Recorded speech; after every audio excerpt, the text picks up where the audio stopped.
Before we start the video, I want to correct and clarify some mistakes from my previous video. First up, about Dahi.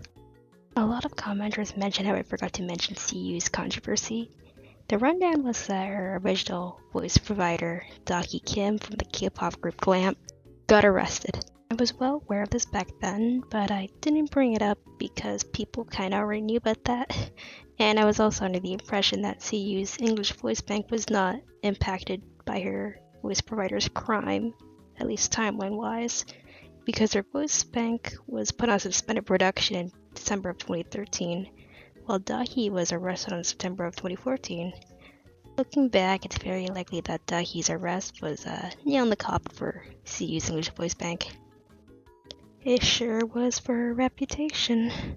Another thing I should have elaborated on was the topic of Luka's concept sketches. I kind of feel bad for not showing any Twitter proof of people recounting it. That was pretty flimsy of me. The recent Reddit thread was made regarding Luka's concept art, and a user who said that they saw the art described Luka having rock vibes with black hair. So that's pretty neat. Another neat thing I forgot to mention is Luka's if design. While she doesn't entirely have the black hair and rock punk vibes here, she does have blue accents, referencing how her design was originally meant for Miku. So that's also pretty neat. And one last thing. So, but the possibility that the 2008 Project Diva demo is still out on the internet, and we just need the right link to the leak to access it?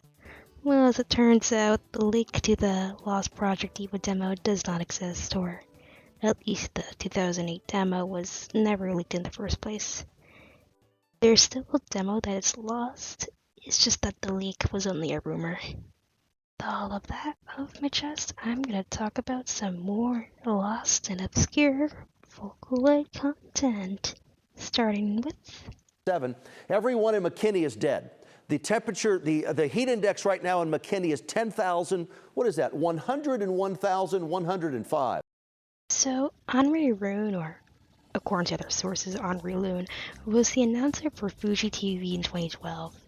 She was designed by Tatsuo Igawa, who's the author behind Magical Taruruto and Golden Boy, yippee! She's a 22-year-old news hostess who, just like me for real, is awkward, clumsy, and inexperienced. She was introduced to take over for Eureka Mita. This was a bit of a bold thing to do since Eureka had her own fanbase. In Japan, many female television announcers already hold something of an idol status among male viewers, who will often watch whatever program they appear on, regardless of the content. In theory, Anri could become a major asset for Fuji TV if she can appeal to both the female announcer fanboys and virtual idol otaku crowds. I wasn't aware that female announcer fanboys were a thing. It's kind of in a way meant to ride the fad of Hatsune Miku and virtual idols in general. So why not do Hatsune Miku, but for the new... She didn't really get a good reaction when she was first introduced. Fans of Fuji TV criticize her appearance, saying that her animations are choppy and awkward, and that she has spider-like arms, and she looks like she came out of a 90s video game. Basically, they're saying that she looks janked. Even this news article from the time made fun of her too. She even has an official profile on the Fuji TV website. Apparently her charm point is her smile, which is interesting considering her mouth seems to be frozen in place with digital Botox. Ouchie ouch. With the poor reception, she wasn't able to pull in that many viewers. So, on July 27th of 2013, she stopped being a TV announcer and instead reintroduced herself with a brand new design and everything. From 2014 to 2015, people started questioning the whereabouts of Anri after her reintroduction. Someone contacted Yamaha about the whereabouts of her, only to be told that she was never meant to be sold commercially. So from that point on, she was pretty much retired, I guess. I recall reading comments saying that in a way Anri was kind of ahead of her time in the sense that she's kind of similar to VTubers. Remember that this was in 2012, so this was before Kizuna AI. And yeah, she did fail, and yeah, she was a newscast newscast fans weren't not happy that their favorite news lady was replaced with an anime girl trying to be quirky while moving 4 pixels at a time. So for now, she seems to be gone. 水木有沙さん、Please、又吉直樹さん、キャリーパミュパミュさんの3人を MC に、ゲストのリアル Today is a private Vocaloid that's pretty similar to Vocaloid in a way that it's another attempt to resurrect a dead singer. This time it's Hideto Matsumoto, who was a member of the band X Japan. Unlike Uweki, this Vocaloid did not use samples from living relatives to create it. According to the Vocaloid Wiki, and to my understanding, the name Hide is used whenever a song samples Hideto's voice or music, as a way to respect the deceased Hideto. So because the Vocaloid is using Hideto's voice as a sample, it's credited as Hide, meaning in a way, the Vocaloid doesn't really have a name. The Vocaloid itself has only been used a couple of times, once in a 2014 album called Ga, being utilized in his last song, which was unfinished before Hideto died, and again later in a high-quality 2015 version of the Koga album. I guess it is pretty neat how they're using the voice bank in order to, like, finish an unfinished song, and so far they've only used it for that and the higher quality version of the Koga album, which I think the voice bank was used for that one song too, because like they're both in the same album anyway.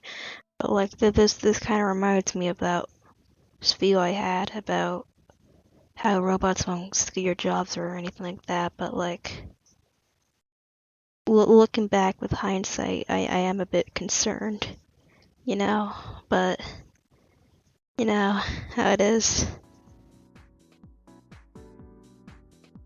Zhanyin, I think it's pronounced, I don't know. Zhanyin Lorra was a Mandarin Chinese Vocaloid made with the Vocaloid 3 engine and developed by Shanghai Henine. I don't think I pronounced that right. In collaboration with NetEase, she was developed for the rhythm game Zhanyin OL. Oh god. Which is an RPG music game, which is also like another cancelled project. She was first used in 2014 as a new Vulcanese character, alongside pre-existing Vulcanese character Yunxin Ling. Her voice was chosen through a contest, with the winner being singer, radio host, broadcaster, and voice actress Gui Shenzhen. The fans were kinda mixed with this reveal because they felt that she was a little over-designed, and that her character lore made her sound like a Parisu, with mentions in her description that she came to Earth from another world, and that she has a unique power that gave her homophobia in the eyes. In 2015, development seems to be going smoothly with Shanghai Henine developing her voice bank and NetEase handling her marketing release. Gui Shanrui was interviewed and she said that she had mixed feelings about the Vocaloid, but generally liked how she sounds. It was also stated by one of the voice bank developers, Suyi, that the voice bank did not sit right with the T's, which caused them to go back and fix it, which caused it to be delayed. And also at this point, Vocaloids rebranded themselves to Vsingers. In 2016, Singers confirmed that the person who was heading Lorra's project resigned, making her a suspended project. There is a chance that if another Chinese company is interested, they can take over her project. Though, this isn't the end for Lorra. In 2017, Lorra kinda changed a little. She became a hostess for the video game. Oh, that looks a little hard to read. Yang Jian Ji Xiuyan. With her biography stating that she's a songstress who temporarily lost the ability to sing. In this game, she is voiced by Gui Shanrui. No Vocaloid stuff involved, just her. And lastly, in 2018, a listing of Vocaloid 5 and Vocaloid 6 voice banks included Lorra's setup BMP, which is kinda strange because she's the only private Vocaloid in the list aside from Shang Xiuqiu and Yuan Shang. You know, Lorra's story is kinda like Anri's story, if you think about it, but like, in reverse. And that's pretty whack because like, I picked these Vocaloids randomly. But you know, yeah.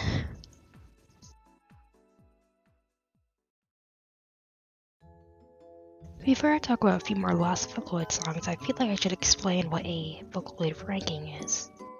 So on Nico Nico, there's a channel that will compile the top Vocaloid songs of that week using the Nico Nico metric. Usually around 100 Vocaloid songs are ranked each week, most of which get only 20 seconds of time in video. So since this was pretty early to Vocaloid, the ranking picked up a bunch of obscure and even lost Vocaloid songs. Some of these songs' proof existence are through these Vocaloid rankings. I don't know about you, but I kind of think it makes the whole thing a little creepy with how like you're only getting a snip of a song and then it just cuts off. Anyway, let's talk about some more lost Vocaloid songs. Also, I'm going to try to organize this segment by focusing on Vocaloid producers with a catalog of lost music. So with that in mind, don't harass them if they have an active social media. Let's not bug them too much. When we find that media, we'll find Dr. Wily. But where is Dr. Wiley? That's a good question. Dr. Willy is a now inactive Vocaloid producer who was active between 2011 and 2012 with a whole freaking catalog of lost Vocaloid songs, one of which being Freesia, a song known for being his final song before retiring from Vocaloid.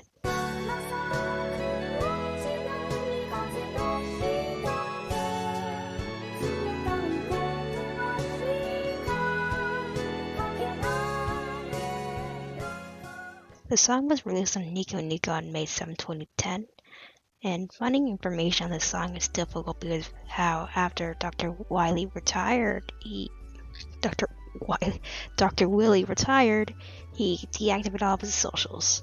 Reddit user _BMS tried doing a search for the song, which led them to a 2010 tweet by Vocaloid.fm. Vocaloid.fm is like an internet radio service that streams songs off Nico Nico. So BMS managed to track down the account owner through Mastodon, but unfortunately they didn't have any backups of the song.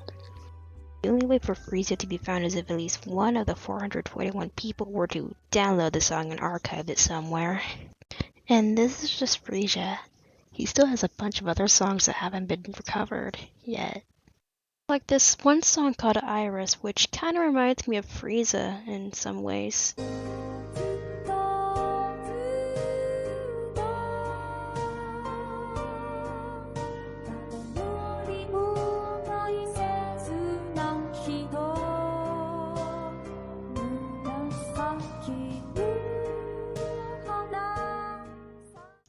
And there's Subspace. Well, the song is found, the music video is still lost.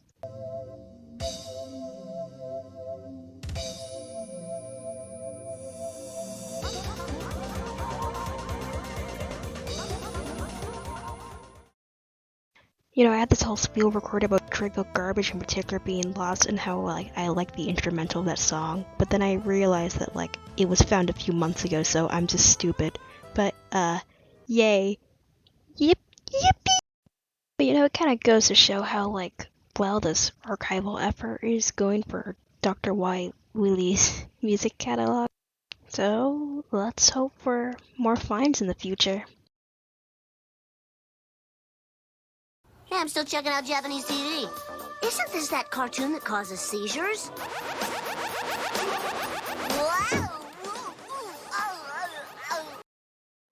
Matthew Suzuka, formerly Eroruya KousenP, was a Vocaloid producer who has a bizarre approach to producing Vocaloid music, with strange visuals and melodies. So strange that I'm gonna have to slow down the footage just in case some of y'all are susceptible to epilepsy.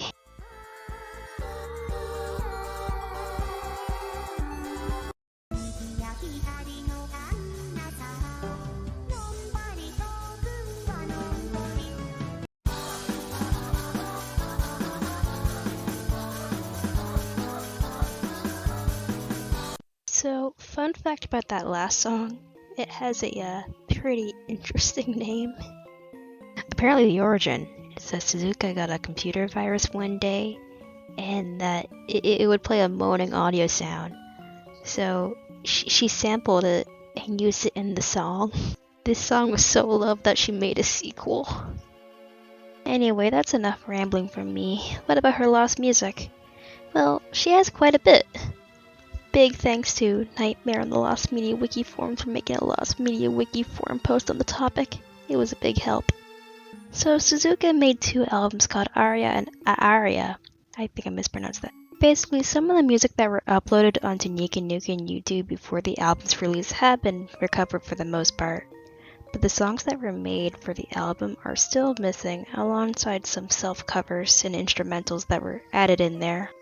Lost Media Forum user Nightmare confirms that a physical CD of Aria does exist, evident by a Japanese tweet of someone mentioning that they bought it, but someone else messaged that Twitter user about it, and the person who bought it didn't reply, so Nightmare tried going into Suzuka's booth shop to find the album, but the link for it didn't work. It's only a matter of time until someone finds a CD of that album and uploads its contents, which may be a bit difficult considering how obscure Suzuka was. Another lost song of hers that I would like to mention here is a song called Bone, or Hone, I don't know. It's known as being her last song before she wiped her social media. The song itself has been recovered, but the music video is still lost, with the clip of it only existing through a ranking video.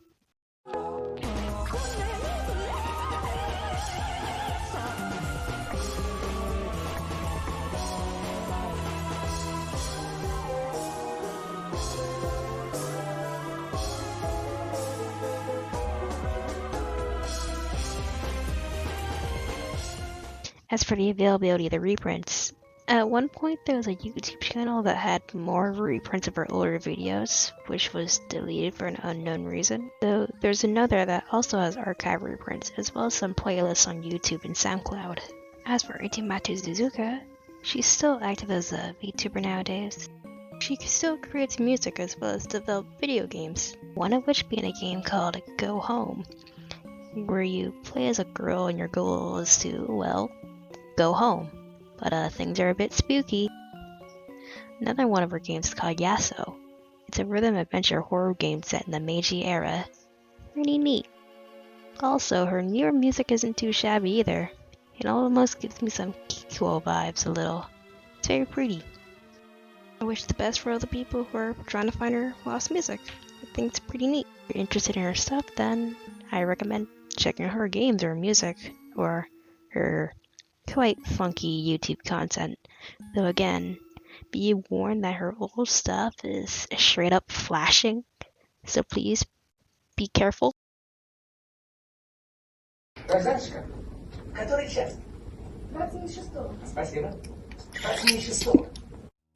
Sawayaka P was an Utu producer who had an interesting approach to Utu music. However, they've been inactive for a while now. They're also an illustrator for Daijoubo P, who also has lost media. It's a wombo combo over here. So the thing with Sawayaka P is that they nuked a good number of their social media, so it's a bit hard for me to find when they started doing Vocaloid music. I think they started around 2009 and stopped around 2012. They still have a lot of lost Vocaloid media, like this one song called Vocal Manufactory.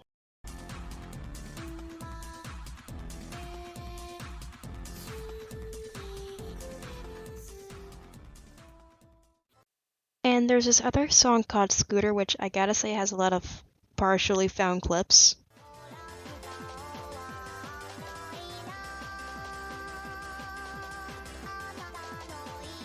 I don't know how this next one is pronounced, but I think it sounds neat.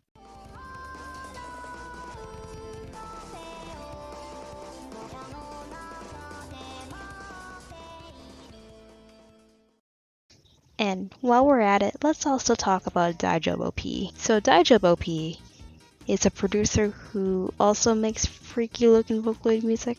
They're not as active now, with their most recent upload being what I think is a Let's Play video from 2017. So Daijoubo has a song called Vomiting that has a history of re-uploads. The original version of the song was deleted off of Nico Nico on YouTube, so then a censored version called the All Ages version was later re-uploaded there, but then got deleted again. And then another altered version called the Auto Rebirth version was made, though that might have been deleted. I won't be surprised if it was. That was later re-uploaded. So if you're wondering where the uncensored version and the Auto Rebirth version of those songs are, they're reprinted on the Internet Archive. Cool for all the people who love vomiting. So to simplify this, the first and third versions of the song are archived, however the second version of the song, the all ages version, is still missing. You can call me a coward, but I don't really want to watch this. But that's not all for Daijoubo's lost media, because we also got this. はい。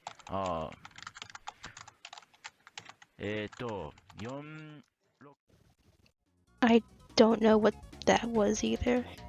The comments say that it's like ASMR and yeah, maybe it was like a lead-in into a song or something. It just looks like a video of a guy vibing. So yeah, Daijoubo P and Sawayaka P are both interesting producers. They are really strange to talk about because they make such freaky and bizarre stuff, while at the same time, I still think some of their songs are catchy. I see why they have fans and people who want to find more of their music. If you're an adult, then I guess you can give them a look if you're interested.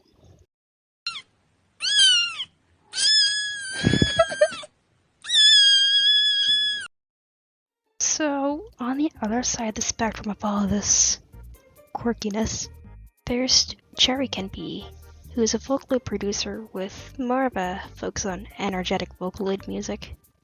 Honestly, I can't really find much on the guy. They started doing Vocaloid at around 2010 and stopped at around late 2015. Similar to Dr. Willy, there's actually a pretty good reprint effort going on for CharikenP's music. Though some are still missing, like Niter, which is a little confusing to talk about because there's 3 versions of the song. The first version of the song was actually his first song, and I think it uses Miku's append voice bank.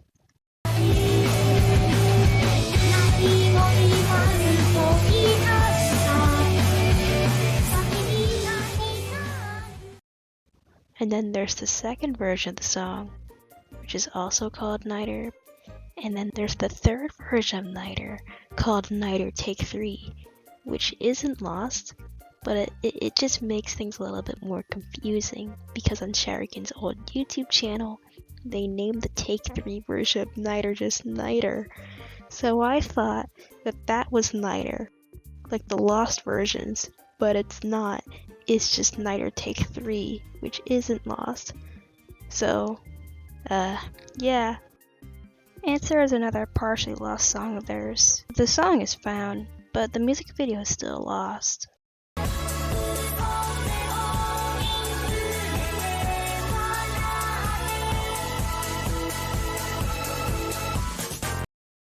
Toki Doki Smile is another really obscure song of theirs, which barely has any information on it.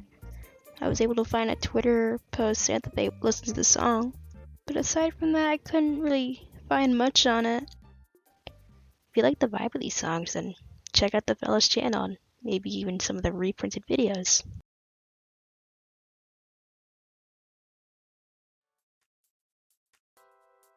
Big credit to MMD Lloyd, Menashiku, 470, Natsuki, Denpake, and Lizzie for all the information provided, as well as the archival project for this topic. So DanceXMixer is a 2009 Windows XP and Vista game developed by Frontwing, I think. The game's a bit similar to Miku Dance in the way that you're able to choreograph and create dance routines with anime characters.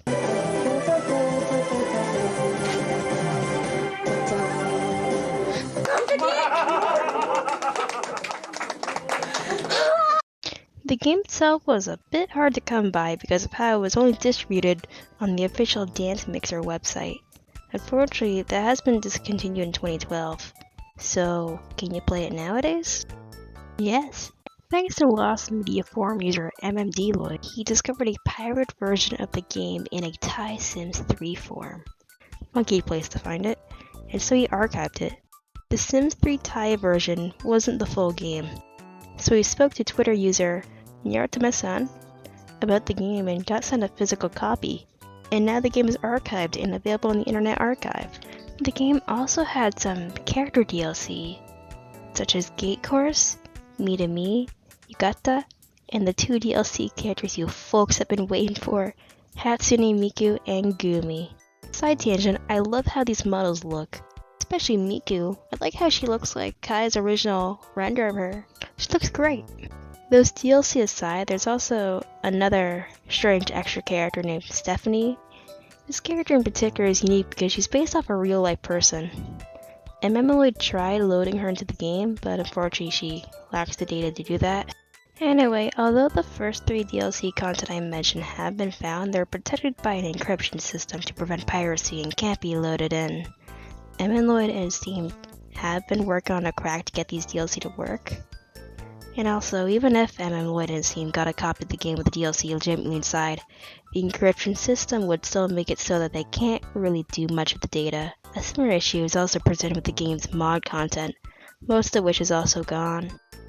Another thing him and his team are working on are mod and modeling tools for the game.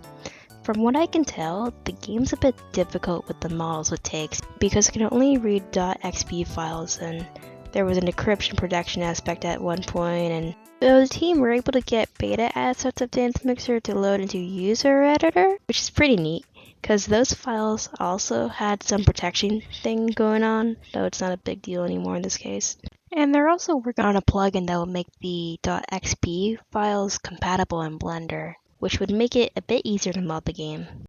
I can tell that the folks working on this really care about this game. Even if the game was overshadowed by similar programs like Miku Miku Dance, it's still nice to see it have fans. Speak of Miku Miku Dance,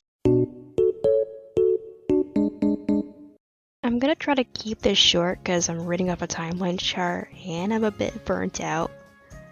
I pretty much didn't do any research here either, so if you want a more thorough explanation, just read the Twitter image in the description. Oh yeah, and credit to the MMDXDXM archiver Discord server, and also credit to W Lady Slavish, Supreme Mango, Watashi Default, and MMD Lloyd for researching this chart, because I found it quite interesting. Anyway, when it comes to the Miku model that came packaged with MMD, it had quite a history over the years, with changes and adjustments over time.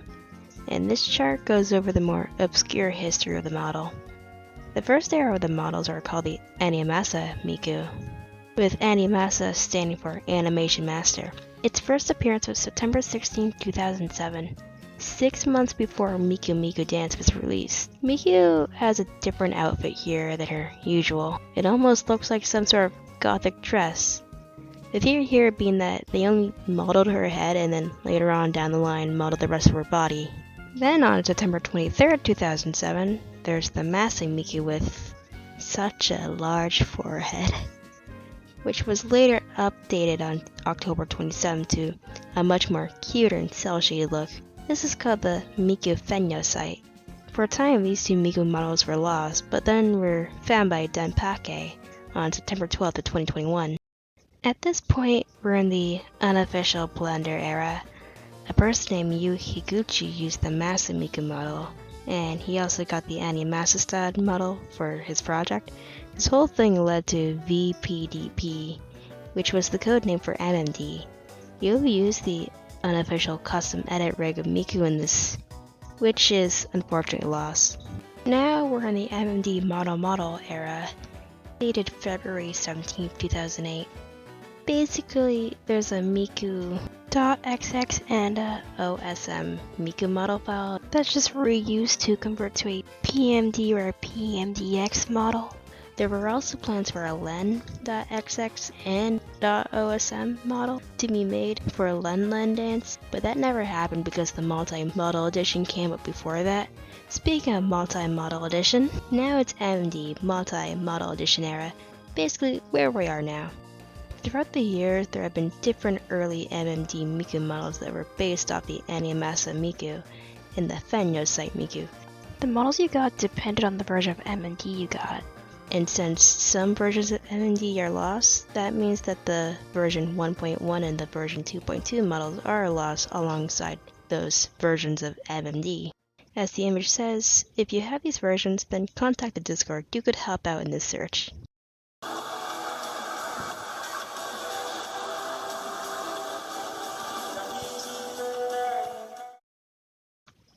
So remember Vocaloid? I talked about her last time. Turns out I forgot to mention some more lost media related to her.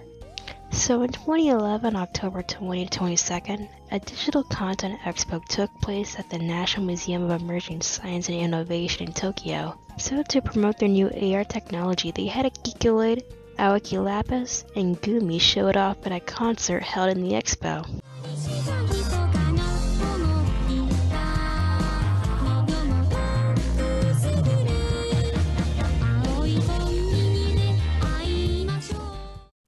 The concert livestream was 47 minutes long, and as of right now, only 21 minutes of it has been found, with the introductory portion of it with Aoki Lapis still missing.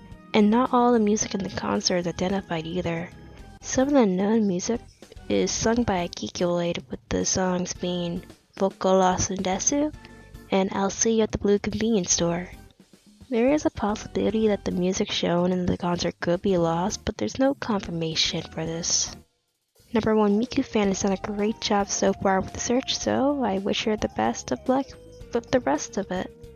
This whole thing kind of makes me feel a little stupid, because I feel like I should have mentioned this in the last video. And the silliest thing is, I've shown clips of this concert in the previous video. This video was supposed to be brief, but I'm not so sure about that anymore. Thank you if you enjoyed the video. If any of these topics interest you, then take a look in the description so you can read more about it yourself. With all of that said, have a good one.